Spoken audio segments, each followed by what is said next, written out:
Now, we also need to hold our government to a higher standard, and that's why we've developed a digital-first strategy. And you'll note that I said digital first, not digital only. And this is one of the most transformative things our government is doing. This is what we talk about when we say we're modernizing, we're digitizing, we're transforming. Let me give you an example.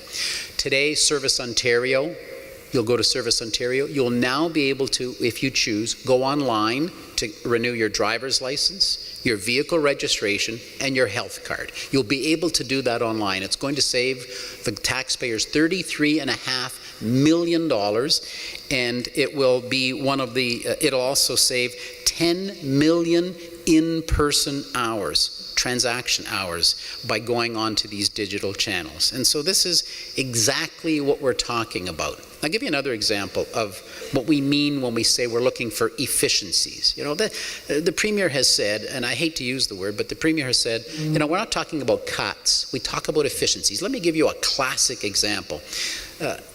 As mayor of the city of North Bay, I did go to the opening of a brand new OPP station in my hometown.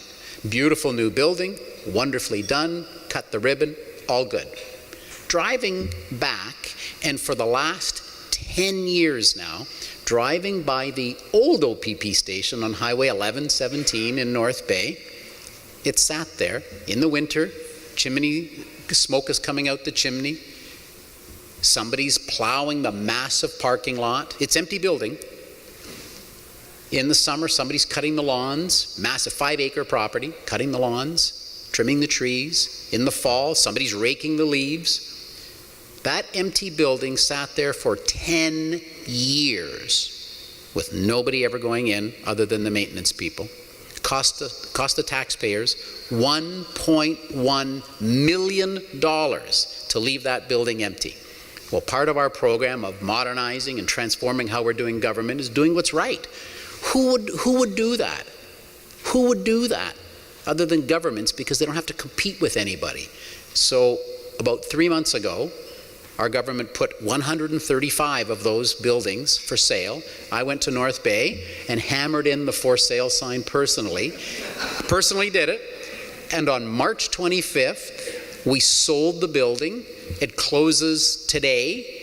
So I'm not sure what time it closes today, so I can't tell you how many hundreds of thousands of dollars we got for this OPP, this old, you know what they look like on the highway, those old brick OPP buildings.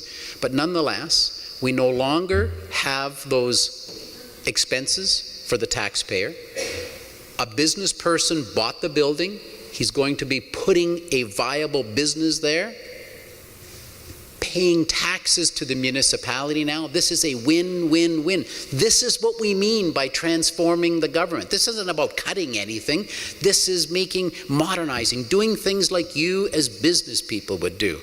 And so that's what we're talking about when we say we're transforming government. You know, when you put $700 million more a year into education like we're doing, and somebody said, oh yeah, but that doesn't keep up with inflation. It's because we're digitizing, modernizing, and transforming how each department works. Of course your costs are going to be down. When you digitize Service Ontario, you know, that one little agency, one out of the hundreds, that's $33.5 million from one tiny little agency, those savings. Now multiply that by the hundreds and the thousands of agencies and start thinking about the kind of money that we're going to be returning to the taxpayer.